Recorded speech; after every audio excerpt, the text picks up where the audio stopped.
framework, and then down my vote case.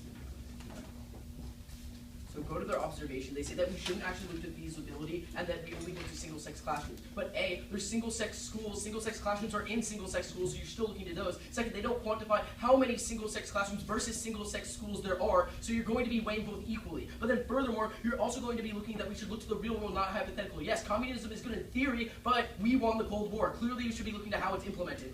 Then go to the first contention on bullying. I have a few key responses. First, look to the Taylor and Francis group. They find that there was a decrease in female education, but overall there was more harassment in male environments. Furthermore, TES magazine writes that more girls and boys reported abuse in the same-sex environment, and they're actually self-reporting. This isn't like, so this is going to be preferred. But then, furthermore, you can look to the National Center for Research. We find that girls at girls-only schools significantly saw an increase in the victims, were the victims of violent bullying. So overall, that's going to be a reason to vote for us independently. And the University of Oxford compares the two and finds that there was a 9% increase in bullying overall when you look to single-sex environments. And they don't give you a single warrant as to why it's true. I'm going to provide you the warrant right now. The Washington Post finds that boys who spend more time together become increasingly aggressive because there's more testosterone and more tension in the classroom. But not just that, they're going to try to harp on this whole, oh, well, boys won't bully girls anymore. But here's the problem with that. If they're in a double bind, either A, it's a coeducational environment, so they still have recess together, so obviously they're going to bully each other there, or it's a same-sex classroom, and then obviously they're just bullying the other sex. So they're in a double bind. Don't give them that. With that, look to Tim Wood, a child safety expert, who finds that overall there's increased anxiety, decreased education, decreased attendance rates, and overall decreased extracurricular activities. When there's more bullying, we're going to be winning this argument off base. But go to their second contention where they talk about academics. A few key responses. Their one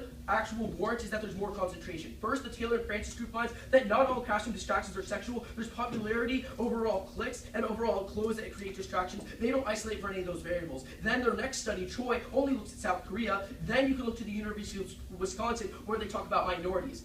They make a key error here. In the evidence at the University of Wisconsin, they find that there's literally no evidence that minorities are being disadvantaged, and they say they don't look to them. No, they say there isn't enough data to analyze. They try to analyzing the data, and then they said, oh wait, the studies are met. But then go to my opponent's response where they say that it better solve for drugs.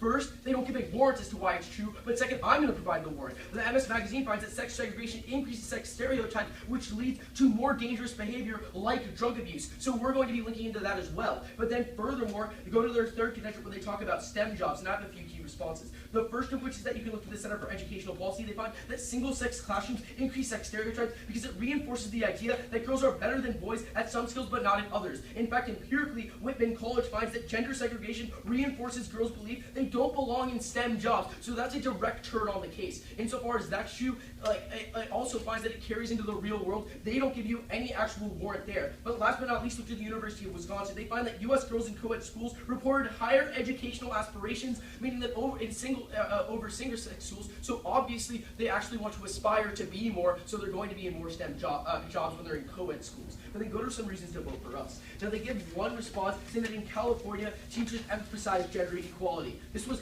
just one case study in California. If you want to look to the American Research Journal, they find that teachers in same-sex classrooms literally just put a bunch of emphasis on standardized tests. They don't actually change their curriculum or their changing style at all, meaning that in the vast majority of cases, you literally see that they aren't prepared. But then go to their argument where they talk about you can opt in. Remember that opt-in doesn't make sense if you're opting into something worse. So they actually have to prove a benefit of single-sex classrooms. But furthermore, Arizona State University finds that it creates a scheduling nightmare, and so it isn't actually feasible. So you're going to be looking to single-sex schools. That's the warrant why you look to single-sex schools, not classrooms. And for all those reasons, I see nothing but